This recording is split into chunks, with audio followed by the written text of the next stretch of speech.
Hi all, welcome to the blog. So hope all are doing well. இது Sunday எடுத்த black தான். Morning சர்ச்சுக்கு கிளம்பிட்டு ஆஃப்டர் சர்ச் ஆகிட்டு மேலே டேரெக்டாக ஹாஸ்பிட்டலுக்கு போயிட்டோம். ஏன்னா எங்கள் பாப்பாவுக்கு வந்து 2 மந்த்லேருந்து வேக்சினேஷன் போடல, வேக்சினேஷன் பெண்டிங்காகவே இருந்துச்சு. என்ன ரீசன் அப்படின்னு பார்த்தாக்கா 2-3 மந்த்லேருந்தே சுச்சுவேஷன் ரொம்ப பேடாக இருந்துச்சு. ஏன்னா 2 பேருக்குமே காஃபு, கோல்டு, பேக் டு பேக் சிக்காயினே இருந்தாங்க. ஸோ இந்த பீடியாட்ரிக் வந்து கொஞ்சம் கோல்டு காஃப் இருந்தாலும் வேக்சினேஷன் போட மாட்டாங்க.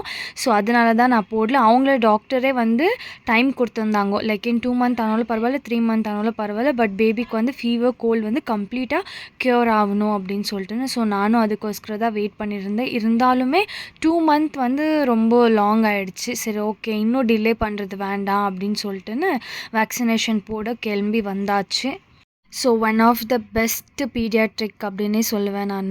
ஏன்னா வந்து எங்கள் 2 பாப்பாவும் நான் ப்ரெக்னெண்ட்டாக இருக்கும் போதும் இங்கே தான் ட்ரீட்மெண்ட் ஸ்டார்ட் ஆச்சு. 2 பேருக்கும் டெலிவரி இங்கே தான் ஆச்சு. ப்ளஸ் 2 பேருக்குமே இங்கே தான் பீடியாட்ரிக்கு. ஸோ ரொம்ப நல்லா பார்க்குறாரு டாக்டர் மகேந்தர்ன்னு சொல்லிட்டு. இந்த ஹாஸ்பிட்டல் பேர் வந்து 7th டே. இது வந்து ஃபெசர் டவுனில் லொக்கேட்டாக இருக்குது. ஸோ யாருக்காச்சும் நீங்கள் லைக் இன் பெஸ்ட் பீடியாட்ரிக் பார்க்குறீங்க அப்படின்னு சொன்னாக்கா நீங்கள் போய் செக் பண்ணிக்கலாம். பாப்பாது ஹைட்டு, வெயிட்டு, அப்புறம் தலை மெஷர்மெண்ட் எல்லாமே செக் பண்ணியாச்சு. ஸோ மம்மியும் ஜெஷுவும் ஹோட்டலுக்கு போயிட்டு இருந்தாங்க. ஏன்னா மார்னிங் யாருமே பிரேக்ஃபாஸ்ட் பண்ணல, சர்ச்லேருந்து அப்படியே வந்துட்டோம் அப்படின்றதுனால.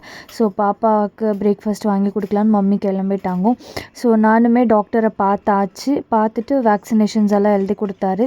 அது கூடவே விட்டமின் சிரப்பு, அப்புறமா கால்சியமும் அதுவும் சேஞ்ச் பண்ணி கொடுக்குறேன்னு சொல்லிட்டு சேஞ்ச் பண்ணி கொடுத்துட்டாரு.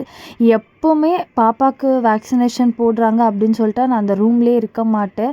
ஃபார் த ஃபர்ஸ்ட் டைம் நான் ப்ளாக் எடுக்கணும் அப்படின்னு சொல்லிட்டு நான் பார்த்துன்னு இருந்தேன். என்னால் அது பார்க்கவும் முடியாது அவங்க கத்துறது. எங்கள் மம்மியும் சொல்லினே இருப்பேன், உள்ளே போகும்போது உஷாராக பாப்பா காலை பிடிச்சிக்கோங்க, கெட்டியாக பிடிச்சிக்கோங்க அப்படின்னு. என் பெரிய பொண்ணுக்கு ஒரு நாள் கூட நான் ரூமில் போய் நின்று பார்க்கவே மாட்டேன்.